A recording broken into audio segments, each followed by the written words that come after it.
et que réellement vous soyez impacté par la puissance de la parole de Dieu et que la parole de Dieu ne passe pas outre sans avoir accompli le but pour lequel, voulais-je dire, il a été prêché.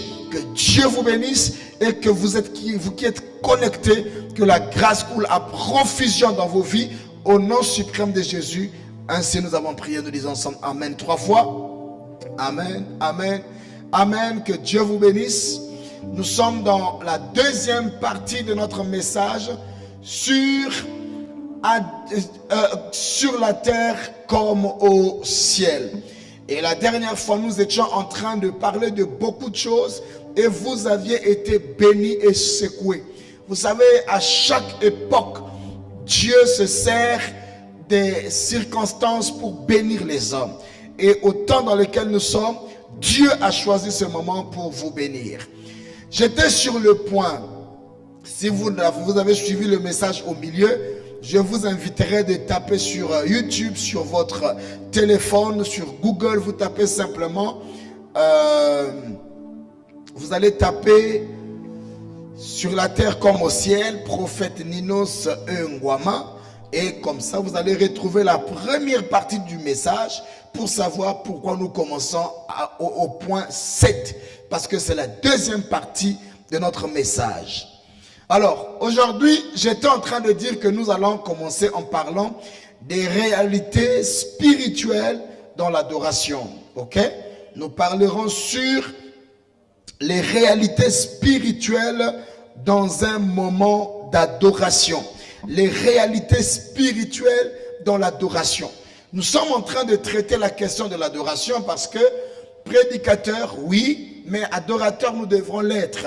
Enfant de Dieu, oui, mais adorateur, nous devrons l'être. Donc, aucune personne n'est substituée. Rien ne substitue l'adoration parce que l'adoration est la chose principale pour laquelle nous sommes chrétiens ou nous sommes créatures de Dieu. Mais Dieu ne voudrait pas écouter l'adoration venant des eaux souillées ou venant des contenants sales, des contenants qui ne sont pas dignes de lui apporter de l'eau pure.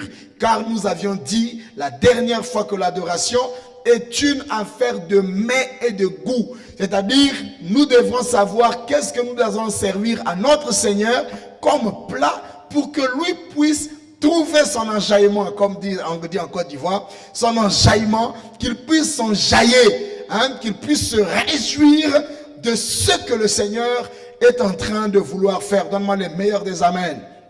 Alors je crois que ce matin, la grâce de Dieu est au milieu de nous. Nous allons comprendre les réalités spirituelles.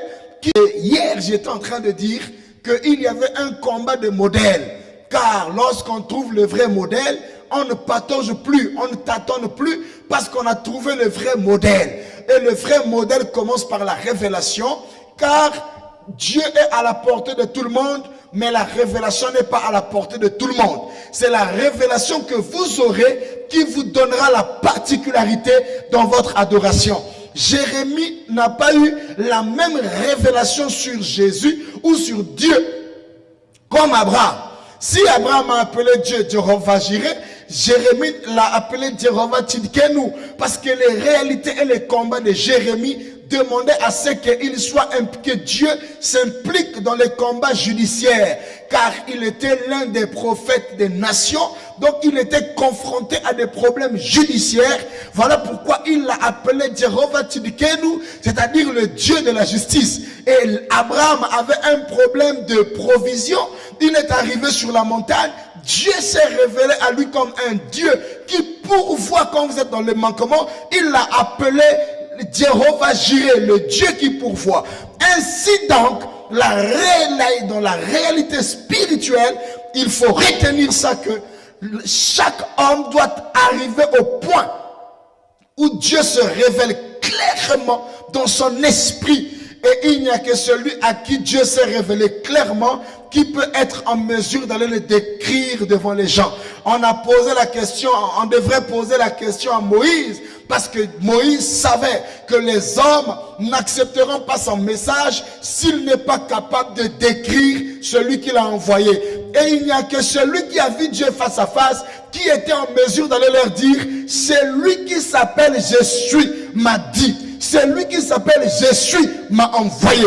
Et donc, en réalité, nous sommes dans un temps spirituel parce que la première réalité de l'adoration, c'est que l'adoration est un lieu spirituel. L'adoration, Jésus, la femme samaritaine par rapport à son modèle, l'adoration était un lieu. L'adoration était sur une montagne. L'adoration était par rapport au modèle de ses ancêtres. Mais quand Jésus arrive, Jésus lui montre que la sphère et l'atmosphère a changé. Jésus lui montre que le temps avait changé. Il n'était plus question de la montagne, car l'adoration n'était plus une affaire de lieu, mais une affaire de lieu spirituel.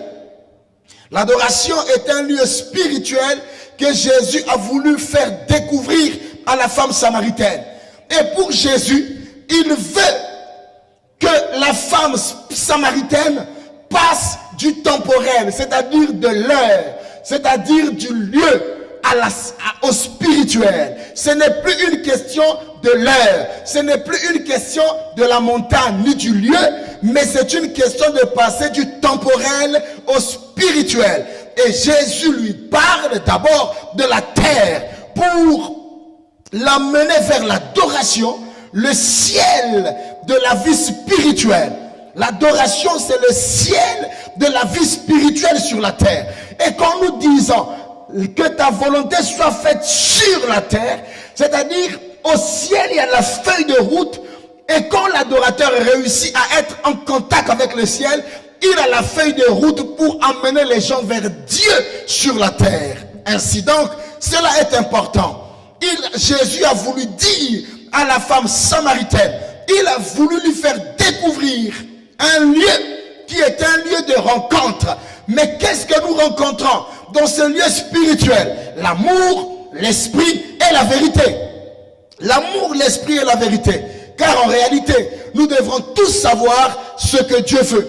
Jésus, c'est maintenant que Jésus a exposé l'amour, c'est-à-dire le côté caché de Dieu, en appelant la femme à dépasser la montagne, en amenant la femme samaritaine à aller au-delà de la montagne. Frère, tu connais Dieu, mais seulement toi, ton Dieu et ton adoration est resté au niveau de la montagne. Tu connais Dieu, mais le modèle que tu as, tu ne sais pas que le régime a changé. Tu ne sais pas que le temps a changé. Tu préfères les montagnes. Aujourd'hui, une montagne n'est forcément pas une montagne physique, car une question de lieu, mais de cœur. Car Dieu est esprit, disait Jésus. C'est une adresse. Dieu est esprit, c'est une adresse. Et il désire voir des adorateurs sincères, qu'il adore et qu'il adore comme ça se fait au ciel, c'est-à-dire par l'esprit dans le spirituel et par la vérité qui est donc la révélation de la connaissance des Écritures saintes. Car la vraie adoration commence donc par la connaissance de Dieu, parce que Dieu est esprit, c'est sa nature, c'est sa nature. Et quand je me mets à adorer, je dois savoir que je vais à la rencontre de ce qui est spirituel. Je vais à la rencontre de ce qui est esprit. De la même manière que tu ne rencontreras jamais un poisson dans la rue, de la même manière que tu ne rencontreras jamais un oiseau dans l'eau, c'est de cette façon que tu ne rencontreras jamais Dieu si tu n'es pas spirituel. Si tu ne peux pas rencontrer un oiseau dans l'eau et un poisson dans la forêt, tu ne peux jamais rencontrer Dieu si tu n'es pas spirituel, si tu n'es pas dans l'esprit. La nature d'une chose définit son lieu de vie. My God. La nature d'une chose définit son lieu de vie.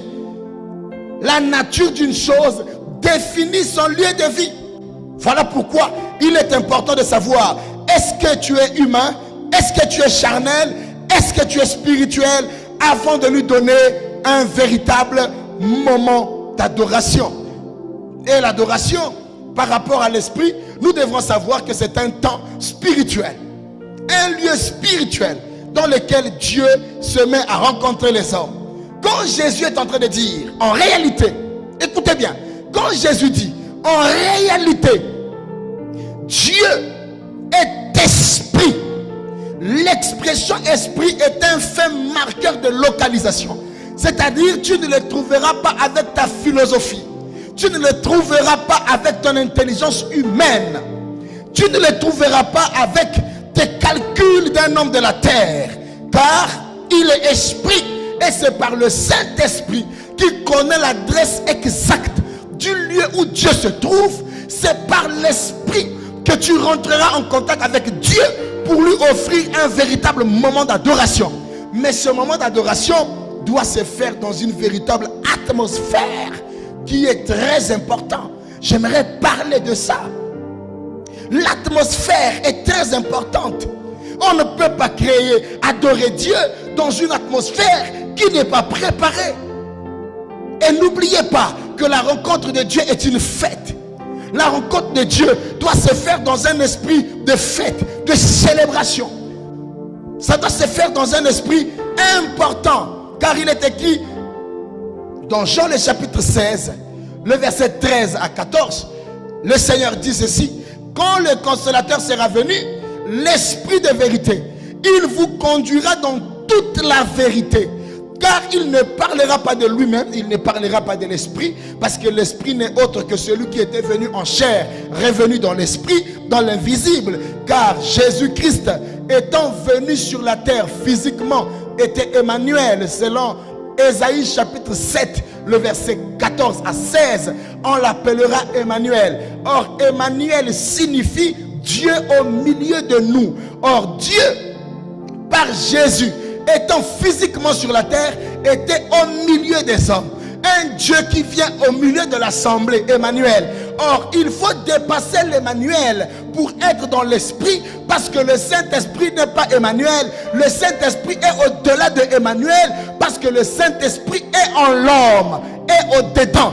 Dieu au milieu par Emmanuel, le Saint-Esprit au-dedans de l'homme. Donc, on a besoin de l'esprit pour faire une adoration où on quitte l'étape du lieu avec Emmanuel pour devenir un véritable sanctuaire de Dieu par le Saint-Esprit. Car plus un homme est rempli de l'esprit, plus il est un adorateur. Plus tu es un adorateur, plus tu es rempli. Ma prière ce matin, ma prière réserve.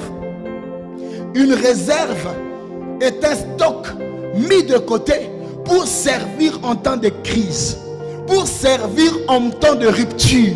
Et donc il y a des hommes et des femmes que Dieu n'a pas permis qu'ils soient connus avant le temps, parce que Dieu les a réservés au moment où il y aura la crise des adorateurs. Nous sommes au temps où il y a la crise des adorateurs. Non seulement qu'il y a crise des adorateurs, mais il y a crise de l'adoration. Il y a une réserve. La réserve, ce n'est pas une affaire de la nouvelle génération. Car la nouvelle génération, ce ne sont pas des jeunes. Il y a des vieux, âgés en âge, 70 ans, 80 ans, 50 ans. Ils ont commencé à exercer le ministère. Vous ne savez pas pourquoi tout est difficile pour vous. Vous voyez que tout est difficile. Vous voyez que le ministère c'est difficile. Vous voyez que vous n'avez pas de moyens. Vous voulez sortir, mais vous sentez qu'il y a des pesanteurs. Il y a des choses qui vous bloquent. Écoutez la vérité. Vous êtes la réserve.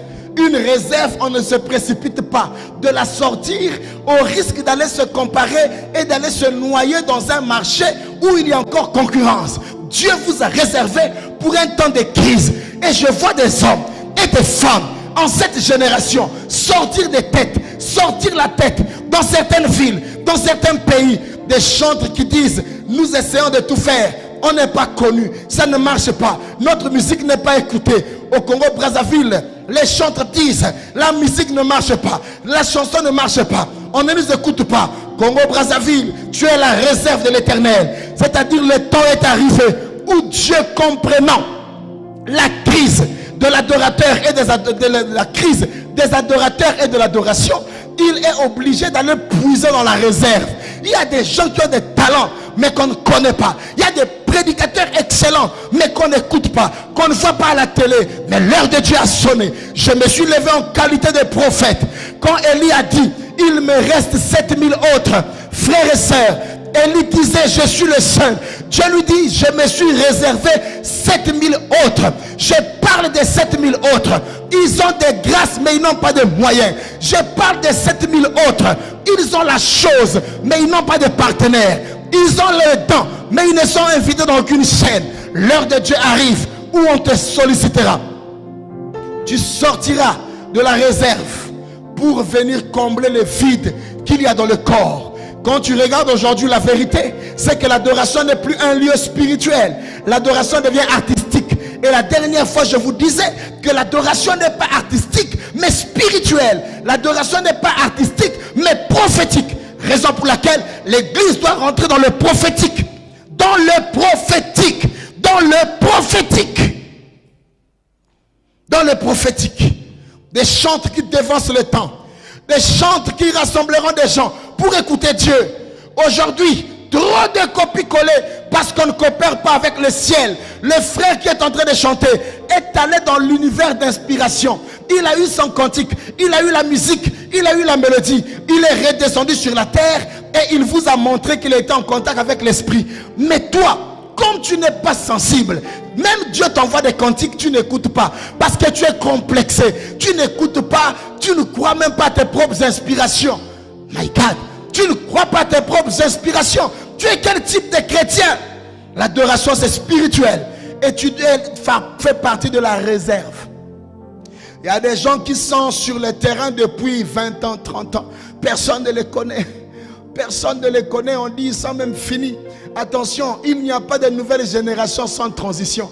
Il y a des hommes qui sont en train de s'en aller. Mais avant de s'en aller, ils doivent remettre les relais à ceux qui doivent prendre la relève. Et nous sommes une génération des hommes et des femmes. Certains sont déjà vieux, mais qui seront obligés d'être envoyés pour combler la crise de l'adoration, parce qu'il y a manque des adorateurs. Car Jésus lui-même dit, ce sont là les adorateurs que le Père recherche.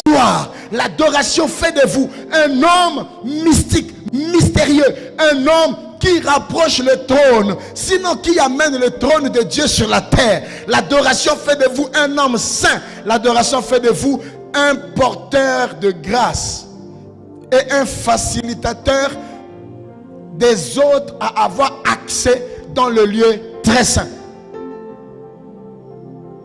Dans le lieu très saint. Un autre point important, dans les réalités spirituelles, dans les réalités de l'adoration, l'adoration vous ouvre les yeux. Ça m'étonne qu'il y ait quelqu'un qui se mette à chanter du début à la fin et qui ne peut pas conduire les gens en prière. C'est quel type de musique ça? C'est quel type d'adoration? Où depuis que tu as commencé à chanter, quelqu'un ne peut pas avoir les yeux fermés, c'est que ta musique est aussi bonne pour les bars. Parce que dans les bars, on ne danse pas avec les yeux fermés. Mais une véritable adoration, un véritable adorateur avec un seul cantique, il n'est pas obligé d'avoir un répertoire de 1000 cantiques pour emporter les gens dans sa présence. Un seul cantique peut faire un culte de 3 heures. Un seul cantique peut amener les gens à se retrouver à genoux sans calcul. Un seul cantique peut amener les gens à voir des visions. L'adoration me passionne. L'adoration m'emporte dans sa présence. Mais il y a un problème. Le 8e point, j'aimerais parler après des réalités spirituelles. Nous sommes toujours dans les réalités spirituelles. Maintenant, j'aborde certains points importants. Dans la réalité spirituelle, il y a la collaboration des chantres prophétiques avec les modérateurs. Vous savez, les modérateurs sont des conducteurs de culte. Mais en réalité, les modérateurs sont des maîtres de cérémonie. Les modérateurs ne sont pas les conducteurs de culte. Car un modérateur, son rôle, c'est de gérer la transition entre deux temps dans une cérémonie. C'est-à-dire, il va se lever pour dire, maintenant nous allons recevoir monsieur l'ambassadeur. Après, il se retire de la scène, l'ambassadeur vient parler, il finit. Après, il revient, maintenant nous allons recevoir le chef de l'État. C'est ça le rôle, c'est un médiateur de temps dans une cérémonie. Mais il n'est pas un conducteur. Les conducteurs de culte sont des chantres, car ce sont eux qui sont au devant de la scène. Dans une église prophétique, le culte commence par des chantres et non par les modérateurs. Quand les chantres sont déjà dans l'église, le culte a commencé. Et les chantres prophétiques ne sont pas obligés de dire nous sommes dans le temps de la louange et le temps de l'adoration. Car dans un culte prophétique, l'ordre est souvent perturbé, sinon bouleversé. Ça va scandaliser tous ceux qui sont esclaves de la liturgie. Je ne suis pas un homme de liturgie. Je suis un homme ordonné, organisé.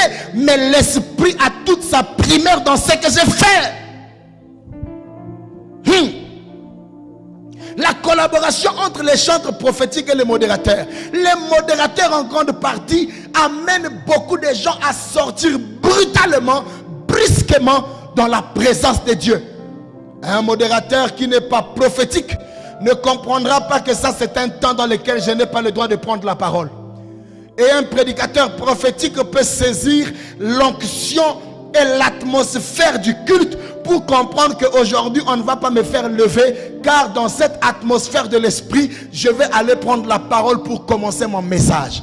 Et donc il faut coopérer avec l'onction prophétique qu'il y a dans une atmosphère, parce que dans une atmosphère prophétique les gens sont déjà à genoux. Est-ce que vous êtes obligé de dire aux gens levez-vous? Est-ce que vous ne pouvez pas prendre le micro et commencer à rentrer, à opérer dans le prophétique sous cette onction, que de sortir les gens qui sont dans un merveilleux moment d'intimité avec l'esprit? Beaucoup de gens sont sortis de la présence de Dieu frustrés à cause des modérateurs. Beaucoup de gens n'ont pas eu la grâce d'avoir des visions parce qu'au moment où il était dans un grand moment d'adoration, le modérateur, ne coopérant pas avec l'onction qui était sur les chantres, il a brisé l'atmosphère et il a sorti les gens dans la présence de Dieu. Il faut que le modérateur sache de gloire dans lesquelles le Seigneur était déjà en train de conduire son peuple. Les gens s'en foutent de l'atmosphère de l'esprit à cause de leur programme établi. Qui a dit que chaque culte doit avoir une prédication? Il peut arriver un temps, au moment où l'esprit est en train de conduire le culte, que vous sentez que l'heure de la prédication est en train de passer. Mais coopérez avec l'onction, my God. Coopérez avec l'onction qui se passe à cet endroit, à ce moment-là. Parce que Dieu sait ce qu'il est en train de faire. J'ai prêché dans une église. Et pendant que j'étais en train de prêcher, l'esprit a commencé à saisir les gens de l'esprit de rire. Et je voyais les gens en train de rire. Alors j'ai commencé à avoir une colère. Je me suis regardé, j'ai dit, est-ce que je n'étais pas bien habillé? Est-ce que j'avais un problème qui amenait les gens à se mettre à rire dans ce sens-là? Alors que moi j'avais une prédication préparée. Je me battais à la finir. Mais tu n'es pas le maître du culte, monsieur le pasteur. Tu n'es pas le maître du culte, monsieur le modérateur. Tu n'es pas le maître du culte. Le propriétaire du culte savait qu'il y avait des gens qui avaient des cancers qu'il fallait guérir. Alors il a amené le rire parce qu'il y avait des gens qui avaient tellement de problèmes que ma prédication n'était pas en train de cadrer avec le besoin de la bergerie. Et en réalité, lui connaissant le besoin de la bergerie, a déclenché une atmosphère de joie, mais une joie sous l'onction. Une joie sans contrôle, des émotions. Et pendant que j'étais en train de dire aux gens, arrêtez de rire, écoutez la parole, moi-même je me suis retrouvé à terre en train de rire jusqu'à la fin du culte. On a vu, il était 13h, jusqu'à ce que chacun commence à se rendre compte qu'il était à terre. Et on se disait, mais le culte est fini à quelle heure? Et il faut écouter les témoignages de ce culte. Et ce jour-là, je m'étais repenti. Beaucoup de prédicateurs n'arrivent pas à comprendre ce que l'esprit fait dans un moment d'adoration. Il peut arriver des temps où tu as préparé le message, mais pendant que tu prêches, tu vois la foule debout, tu vois les gens emportés, tu vois les gens parler en langue. Toi, tu ne coopères même pas avec l'onction qui agit en ce moment. Tu veux seulement finir tes points que tu as établis. Donc tu es dans une classe de lycée ou tu es dans un culte de l'esprit. On n'est pas dans une classe de lycée. On est dans un culte de l'esprit où l'esprit est capable d'interrompre ton message pour qu'il prenne la deuxième partie. Il y a un vieux père dans mon pays qui est dans le repos éternel, le pasteur, l'évangéliste Jacques Miekoutima. Je suis arrivé à Dolisie, dans la 3e ville de mon pays, et j'étais en train de suivre un de ses séminaires. Pendant qu'il prêchait, à la fin de la prédication, il a fait une prière. Il dit ceci: Seigneur, j'ai fait ma part, mais maintenant je te laisse faire ta part. Alors c'est là où j'ai compris que la prédication c'est la part de l'homme. Mais ce qui s'est fait dans les cœurs des gens, c'est la part de Dieu, c'est la part de l'Esprit. Et pendant qu'il a dit seulement, Seigneur, je te laisse maintenant faire ta part, le protocole a pris le prédicateur, le vieux Jacques Miekoutima, ils l'ont fait sortir de l'église. Il est parti à son hôtel. Et pendant que le modérateur voulait venir donner les annonces, Dieu a commencé à faire sa part. Le modérateur s'est retrouvé par terre. Et pendant que nous sommes allés pour tenir le modérateur et savoir qu'est-ce qui s'est passé, tout celui qui tenait le modérateur à terre se retrouvait à terre lui-même. Et quand on a commencé à tenir, nous sommes tombés les uns sur les autres sur des podiums comme des sacs de foufou. Et à ce moment-là, la puissance de Dieu a commencé à électrocuter les gens. Il n'y avait personne qui disait recevez. La puissance de Dieu, la puissance du propriétaire du culte, la puissance de celui qui a envoyé son messager parler s'est répandue dans cette assemblée. Les 7 lampes ardentes. Et là, c'était un moment de visitation divine sans la présence du prédicateur. Comment finissent nos cultes? Nos cultes finissent comment? Avec nos calculs déjà prévus. Frères et sœurs, j'aimerais dire encore aujourd'hui, les prédicateurs avec l'onction prophétique dans le culte. Les prédicateurs doivent savoir que l'onction prophétique existe. L'onction prophétique amène l'église à vivre des moments de gloire. Vous savez, en tant que prophète, les gens pensent que nous faisons parfois des cirques. Mais un véritable prophète, oué par l'esprit, peut se retrouver dans un culte au moment où déjà on l'introduit.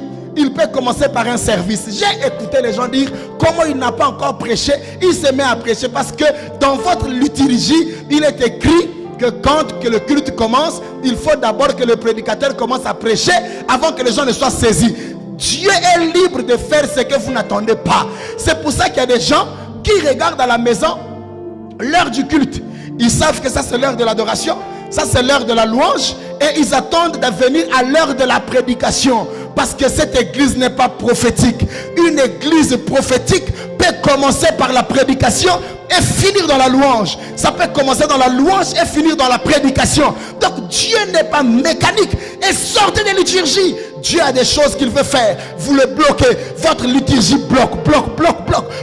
Et pendant que je parle au nom suprême de Jésus, la puissance de Dieu est en train de libérer l'atmosphère des cultes. Vous qui me suivez, vous irez ce soir, vous irez ce dimanche dans votre église et vous allez commencer à sentir les failles dans votre culte. Et vous allez comprendre que l'esprit va vous utiliser comme de la réserve pour combler le vide de l'adorateur et de l'adoration. Soyez saisis par l'esprit et recevez sa grâce. Ta manière de dire amen me dérange. Ta manière de dire amen me dérange. Alors j'aimerais aborder un autre point important, c'est les instruments et leur impact spirituel dans un moment d'adoration. Les instruments et leur impact spirituel dans un moment d'adoration. Avance, prophète. Frères et sœurs, j'aimerais aujourd'hui parler des instruments. Vous savez, au nom de la médiocrité, nous continuons à garder nos églises sans instruments en pensant qu'on est matérialiste. Non, Dieu est un Dieu du matériel. Dieu est un Dieu des instruments. Et quand l'église n'accompagne pas son pasteur à l'achat du matériel, vous êtes charnel. Parce que le matériel, la sonorisation, fait partie des choses spirituelles du culte. Ce ne sont pas des choses artistiques du culte. Non, ce sont des choses spirituelles du culte. Votre église est trop charnelle. Voilà pourquoi les instruments vous dérangent. Votre église est trop spirituelle. Voilà pourquoi vous pensez que le pasteur fait des dépenses inutiles. À l'ère du 21e siècle, une église doit se battre à avoir la sonorisation qu'il faut. Ainsi, je bénis tous les pasteurs qui sont très investis dans le matériel, dans les chaînes de télévision et YouTube. Et aujourd'hui, vous êtes la réserve de l'Éternel, en train de sortir du carquois pour toucher le monde. Ce que vous faites avec le matériel amènera la voix de l'évangile jusqu'aux extrémités de la terre. Et je sais que vous faites partie de cette génération des hommes qui auront une voix que le monde entendra. Car j'ai toujours dit, si vous m'interdisez vos prêchoirs, si vous interdisez vos prêchoirs pour prêcher, la rue sera mon prêchoir. Et si vous m'interdisez de prêcher dans les rues, alors l'internet sera mon prêchoir. Si vous m'interdisez l'internet, alors la télé et la radio seront mon prêchoir. Si vous m'interdisez d'aller à la télé, le livre sera mon prêchoir. Et si vous m'interdisez le livre, alors je rentrerai dans ma chambre, j'aurai la voix d'un archange, et quand je parlerai depuis ma chambre, à tel point que le monde entier m'entendra. L'heure est arrivée où on ne peut plus étouffer la voix des hommes et des femmes, messagers de Dieu en ce temps de la fin. Je crois à cela. Et je crois à cela. Que Dieu bénisse tous les pasteurs qui investissent des sommes colossales pour aller à la télé, à la radio, pour acheter les caméras, acheter les télévisions, monter des régies. Vous êtes très spirituels, plus que tous ceux qui pensent que vous faites des dépenses inutiles. En fait, eux, ils sont médiocres. Vous êtes spirituels. Que Dieu vous bénisse. Les instruments, dans le psaume chapitre 4, le verset 50. Je vais lire un tout petit peu quelques versets de la Bible. Je vais lire quelques versets de la Bible. Permettez-moi, mes amis. Je vais lire ça. Ça me monte. Eh, my God. Dis amen là où tu te trouves. My God. Oh, que le Seigneur te bénisse. Je suis en train de regarder comment le psaume chapitre 150, le verset 3 à 4. Je vais établir ici un peu l'ordre, ou rétablir l'ordre des instruments dans l'église et leur importance spirituelle dans nos moments de culte. Dans le psaume chapitre 150, oh, j'aime la parole de Dieu. Dans le psaume 150, à partir du verset 3, la Bible dit, verset 3 à 4, louez-le au son du corde. Louez-le au son du corde. Louez-le au son du luth. Louez-le au son de la cithare. Le verset 4. Louez-le avec des danses. Louez-le avec des danses et au son des tambours. Louez-le avec les lyres et les flûtes. Le verset 5. Louez-le par des cymbales bien retentissantes. C'est-à-dire louer Dieu avec des cymbales bien retentissantes. Louez-le par des cymbales résonnant avec éclat. Ça m'étonne que les gens du monde, quand ils organisent leurs concerts, ils prennent les plus grands podiums et les plus grandes sonorisations de leur ville. Si la sonorisation ne répond pas, ils vont aller prendre une sonorisation dans un pays étranger parce qu'ils ne doivent pas faire l'amusement avec le son. L'un des endroits où l'on est trop bricoleur en matière de son, c'est quand il s'agit de l'église. Alors que Dieu dit, louez-le avec les instruments à cordes. Louez-le avec des chalumeaux. Louez-le avec des tambours, avec de la flûte, sur les pinettes, avec des orgues. Donc déjà David savait que le piano existera. David savait que le drum existera. David savait que la guitare existera. En Afrique de l'Ouest, il y a des instruments comme la kora, comme le balafon. Aujourd'hui, nous avons des instruments électroniques. Nous pouvons industrialiser notre musique dans l'église. Nous pouvons moderniser notre musique dans l'église. Car le tam-tam qu'il y a dans votre église est un signe qui manque que vous donnez une adoration à moitié à Dieu.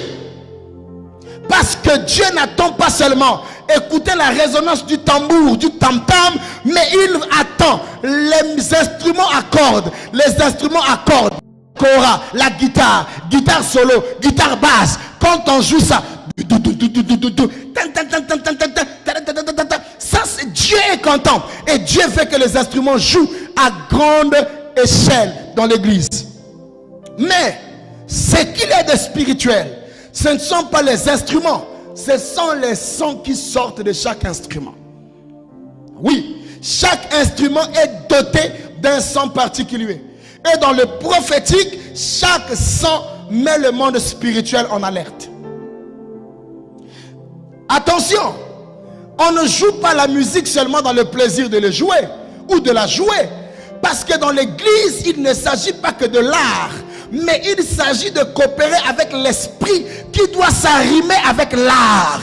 C'est-à-dire, tu as une belle voix, mais ta belle voix ne suffit pas pour rendre à Dieu un culte. Tu es un bon pianiste, Mais en réalité, tu ne joues pas des sons inspirés, mon ami. En réalité, la manière dont tu joues le drum là, ça ressemble à une musique profane. C'est pas spirituel. Non, mon ami. Arrête ça, c'est pas bon. Nous sommes là pour rendre à Dieu un culte. Et non faire des démonstrations de ce que les meilleurs guitaristes profanes font. On n'a pas besoin de ça. On a besoin des hommes spirituels pour rendre une musique spirituelle et prophétique à Dieu. Il parle des sons prophétiques. Chaque son. Et vous savez, à un certain moment, les chantres doivent être en mesure de connaître les sons qui déclenchent l'onction. Quand vous êtes dans une salle, la manière de battre la batterie, la manière de battre le tam-tam, la manière d'accompagner la musique avec un fond sonore, la manière de jouer les nappes, la manière dont on tient le piano, la manière dont on utilise l'orgue. Car dans le piano, il y a des grands pianos, il y a des petits pianos, il y a des notes, il y a l'orgue, il y a la flûte, il y a des cymbales. Et toutes ces choses nous font remplacer par des instruments. Mais nous devrons accompagner les instruments parce que les instruments aussi rendent un culte à Dieu. Mais nous aussi, nos pieds, nos mains, nos cris de joie accompagnent ce moment de l'esprit. Dans le psaume, je vais prendre un autre psaume. Peut-être vous pensez que j'invente ou je suis en train de vouloir seulement vous déranger. Non, on va lire quelques versets qui montrent qu'il y a certaines choses qu'on ne doit plus écouter aujourd'hui. S'il vous plaît, le psaume 23, verset 2. Je vais lire le verset 2. Célébrez l'Éternel avec la lyre et louez-le avec le luth à 10 cordes. Donc, il y a des guitares à 6 cordes, des guitares à 8 cordes. 8 cordes. Il y a des pianos avec 8 notes. Alors 8e note, ça veut dire des notes ajoutées qui sont en train d'être ajoutées. Mais nous finirons dans les instruments à 10 cordes selon la prophétie biblique. Que feront les instruments à 10 cordes? Nous les découvrirons. Il dit chanter en l'Éternel dans le verset 3. Il dit chanter en l'honneur de l'Éternel un cantique nouveau. C'est-à-dire vos cantiques que vous avez trop maîtrisés là. Dieu se pose la question, est-ce que son estomac ne mange que le même plat? Est-ce que dans un culte, on ne peut pas sortir avec un nouveau cantique tous les jours? Que Dieu bénisse tous ceux qui sont sensibles à ce sens et qui écoutent. Car aujourd'hui, quand vous écoutez certains chantres, il est obligé de mimer et de même imiter les ouah. Donc, même quelqu'un qui a fait ouah, tu ne sais pas, il était dans l'extase de l'esprit et il a fait ça. Aujourd'hui, les gens imitent même le parler en langue. Quelle bassesse, quelle charnelité, je sais pas, quelle vie charnelle où on n'est pas en mesure de comprendre qu'il faut coopérer avec l'esprit. Écoutez, Genèse chapitre 4 nous parle aussi des instruments. Genèse 4 verset 21. J'aime la parole de Dieu. Oh, il faut aimer la parole. Je suis prédicateur, je suis prophète de la parole de Dieu. Et écoutez le Genèse 4 verset 21. Nous sommes au commencement de la vie des hommes. Dans Genèse 4, c'est le commencement de la vie des hommes sur la terre. Genèse 4 verset 21 dit: il avait pour frère Jubal, l'ancêtre de tous ceux qui jouent de la lyre et de la flûte. Jubal, Caïn, l'ancêtre de tous ceux qui jouent des instruments de musique. Nous sommes dans le commencement.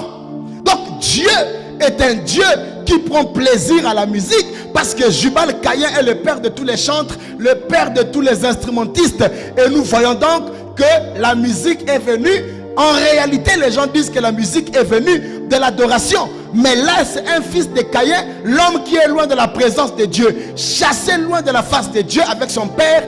Ils sont dans leur cité, dans leur ville bâtie par leur père qu'on appelait Enoch.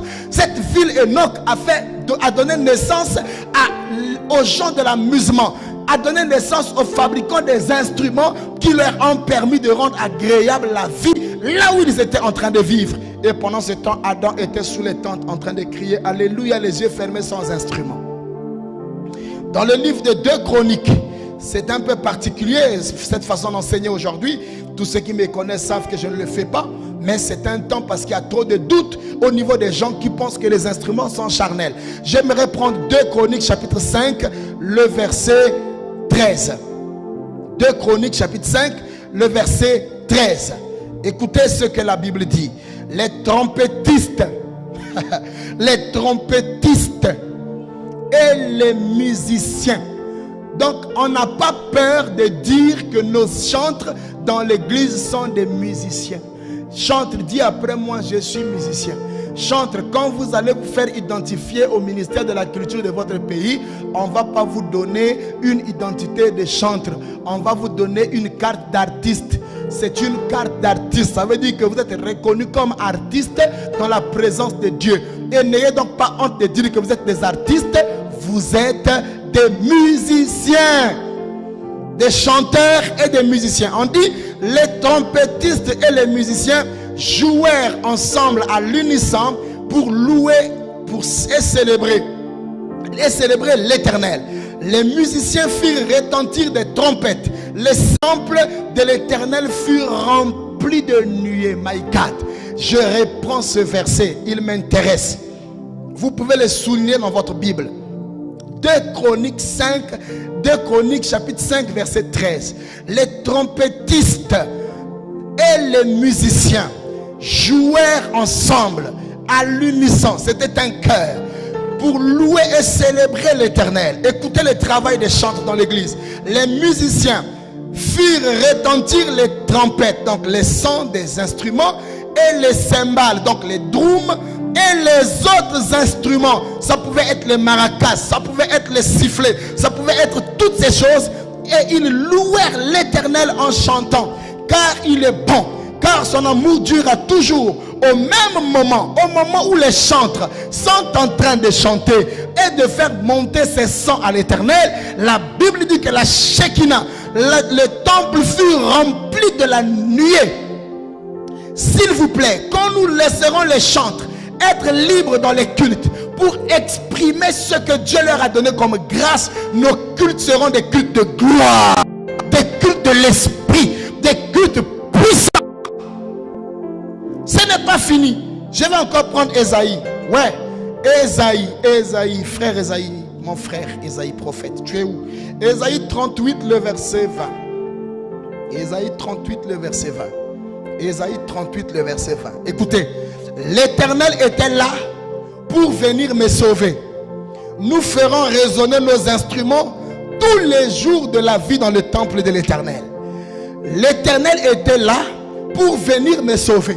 Mais celui qui veut me sauver, il veut me sauver pour qu'à mon tour, je fasse résonner des instruments tous les jours de la vie dans le temple de l'Éternel. Donc Dieu ne veut pas que tu sois musicien profane, car Dieu t'a donné la vie. Il t'a sauvé, cher musicien, cher rappeur, cher Didier, cher...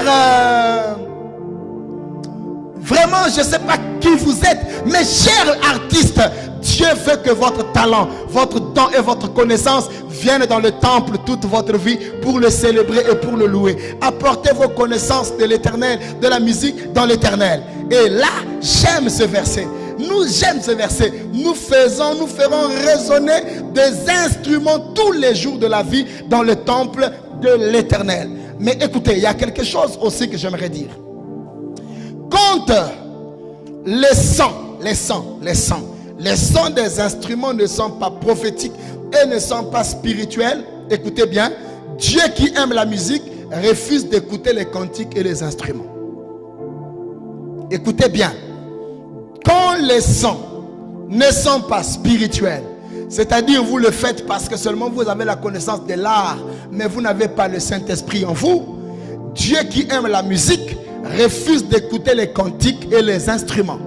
Ce n'est pas parce que votre musique chante Dieu que Dieu la gagne. Il y a des musiques aujourd'hui qui sont les musiques de polémique. Il y a des musiques aujourd'hui qui sont des réponses aux conflits. Il y a des musiques aujourd'hui qui n'ont rien à voir avec l'adoration.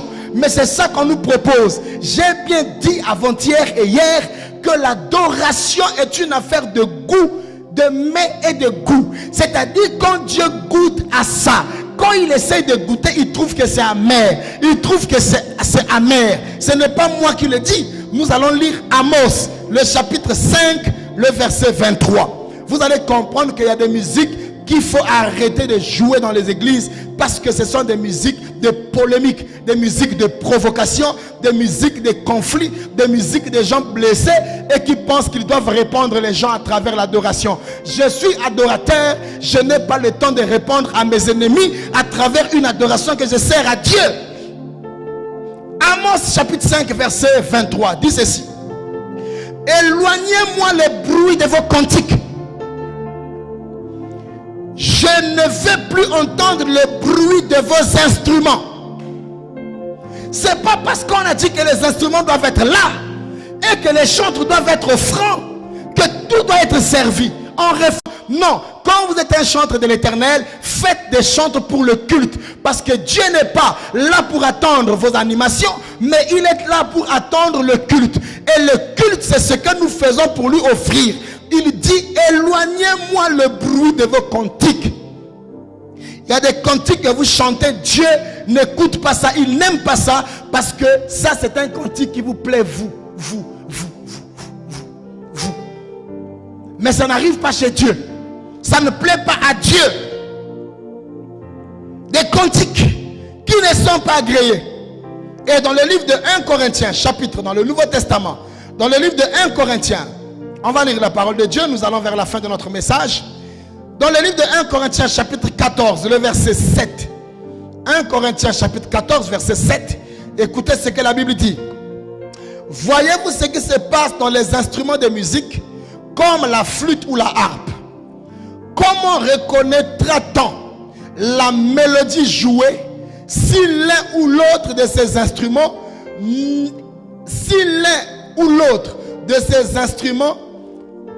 non, je vais répondre s'il vous plaît. Comment reconnaîtra-t-on la mélodie jouée sur l'un ou l'autre de ces instruments s'ils ne rendent pas des sons distincts? Comment allons-nous apprécier la flûte, la harpe, le drum, le piano si tous ces instruments ne jouent pas de la manière différente? Chaque instrument doit être en mesure de jouer différemment pour qu'on sache que ça c'est le piano, ça c'est le drum. Et l'apôtre Paul est en train de nous comparer comme étant des ustensiles du culte, comme étant les instruments du culte, avant de nous mettre dans sa présence. Il dit, mais si nous tous nous rendons le son de la même manière, c'est-à-dire que nous prêchons de la même façon, c'est-à-dire que nous chantons le même cantique avec le même mimisme, comment on va savoir que Dieu est riche? Dieu est tellement riche, alors il est très important pour nous. J'aimerais finir avec deux choses. La place des chantres. La place des chantres dans l'adoration. Car l'adoration, ce n'est pas seulement les chantres qui le font. Nous sommes tous des adorateurs, mais les chantres sont des conducteurs des autres, en train de créer la route, parce que eux, ils sont en train de nous amener à rentrer dans le lieu très saint. Car l'adoration n'est plus une affaire de la montagne, mais c'est une affaire de lieu spirituel. C'est-à-dire même dans la rue, on peut se mettre à adorer Dieu. Dans le livre de 2 Chroniques, chapitre 29, 2 Chroniques, chapitre 29, le verset 26 que je vais prendre, écoutons ce que la parole de Dieu nous dit. Chers amis, les Lévites prirent place avec les instruments de musique de David et les prêtres tenaient à la main des trompettes. Les Lévites prirent place avec les instruments de musique de David. C'est-à-dire, vous pouvez avoir les instruments de musique de Michael Jackson. Est-ce que Dieu va agréer ça?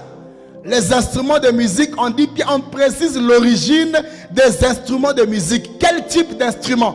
On dit les instruments de musique de David. C'est-à-dire même l'origine de la musique, la source d'inspiration, on dit de David. Vous qui vous inspire? On a écouté des païens, des chrétiens reproduire des fonds sonores, des partitions musicales de la musique du monde. Quand vous prenez, vous écoutez ça, les paroles sont de Dieu, mais la musique qui accompagne est profane. Alors ici, on nous dit bien qu'ils ont pris place avec les instruments de musique de David. David est un oin. David est un chantre inspiré. Vous, la musique qui vous inspire là, vous l'avez tiré de qui? La musique que vous nous faites danser là, vous l'avez tiré de qui? Oh, vous êtes un étranger à la vie de Dieu. Voilà pourquoi votre musique ne touche pas. Voilà pourquoi votre musique n'amène pas les gens à s'agenouiller. Voilà pourquoi votre musique n'amène pas à la conversion. Voilà pourquoi votre musique fait plaisir à l'oreille, mais il n'y a pas de conversion. Chante le piano que vous jouez. Arrêtez de copier le monde. Arrêtez de copier les rythmes du monde. Non, tu vas ramasser la boîte de tomates ou la boîte de tomates que tu ramasses, tu vas la ramasser dans une poubelle. Et tu prends de l'eau minérale, tu vas aller placer ça où c'est? Tu vas placer de l'eau minérale où c'est? Dans une boîte de tomates ramassée à la poubelle. Ce qui revient à dire qu'en réalité, vous êtes chrétien, vous êtes en train de servir Dieu, mais la vérité spirituelle montre que malgré ce que vous êtes en train de faire, il y a un véritable problème. Le véritable problème, c'est lequel? C'est que vous êtes un chrétien. Oui, vous avez de l'eau minérale, mais votre vie n'élève pas Dieu. Ça veut dire que votre vie apporte la parole de Dieu, mais vous êtes une boîte de tomates ramassée à la poubelle. La parole est de Dieu, mais votre vie n'est pas propre pour conduire la parole de Dieu. Votre vie n'est pas propre pour conduire la parole de Dieu. Vous avez besoin de vous nettoyer, de vous purifier, afin d'être des instruments, afin d'être des lévites, car les chantres sont des lévites. Ça veut dire des serviteurs de Dieu à part entière. Ce ne sont pas des païens en tourisme, ce ne sont pas des nzonzingers, des gens à la recherche du pain, qui parce qu'il sait jouer le piano vient chaque dimanche pour qu'on lui donne un peu d'argent pour qu'il vive avec et venir rendre un culte à l'Éternel. Ce n'est pas ça. Convertissez-vous d'abord et rendez le culte à l'Éternel. Et enfin, pour finir, j'aimerais parler du chantre et le prophète. Dans le livre de 2 Rois, le chapitre 3 verset 15, 2 Rois le chapitre 3 verset 15, écoutez ce que la Bible dit. C'est le prophète Élisée qui parle. Il y a eu un temps de sécheresse où même l'esprit prophétique, où l'esprit de la prophétie ne se manifestait pas. Le prophète Élisée était obligé de faire venir des chantres. Il dit dans le verset 15, dans 2 Rois chapitre 3 verset 15, il dit: maintenant, amenez-moi un joueur de harpe. Quand le harpiste se mit à jouer, l'Éternel se saisit d'Élisée. C'est-à-dire, vous voyez que les chantres favorisent le déclenchement de l'esprit prophétique, même sur les serviteurs de Dieu. Quand une adoration est réussie dans un culte, même le prédicateur est bien préparé pour rendre ministère. Vous savez, il y a une dimension de l'esprit que les chantres vous devrez retrouver. Si tu es chantre, tu as écouté ce message, laisse-nous un message. Vous pouvez nous appeler par nos numéros qui s'affichent au bas de l'écran, afin que vous soyez encore coachés, impactés. Invitez-nous dans vos séminaires artistiques.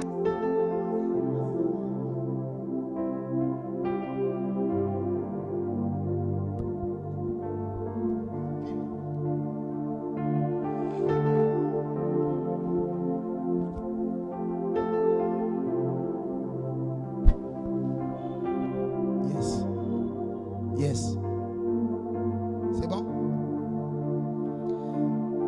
Vous êtes donc un véritable harpiste.